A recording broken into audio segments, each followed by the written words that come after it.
Балалық шақтағы советский пряниктер жасаймыз. Алдымен ұнымызға қантымызды салып, үстіне қайнап тұрған сүтімізді құйып, жақсылап араластырып суытып қоямыз. Қалауыңызша ванильный сахар қосуға болады.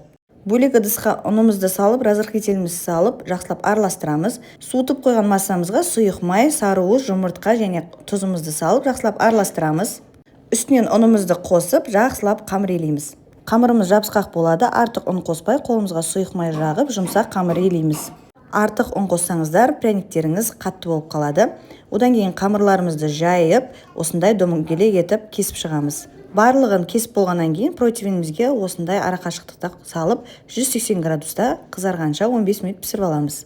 Пряниктің бетіне глазурь дайындаймыз. Алдымен ақуызымызды көпіртіп аламыз, аппақ қылып, одан кейін үстінен сахарный пудрамызды салып, тағы бір араластырып аламыз. Ыстықтай піскен пряниктерімізге құйып, жақсылап осылай араластырып шығамыз. Бөлме температурасында кептіріп аламыз. Осымен прянигіміз дайын. Өте дәмді. Егер рецепт ұнаса, парақшаға тіркеліп сақтап алуды ұмытпаңыздар.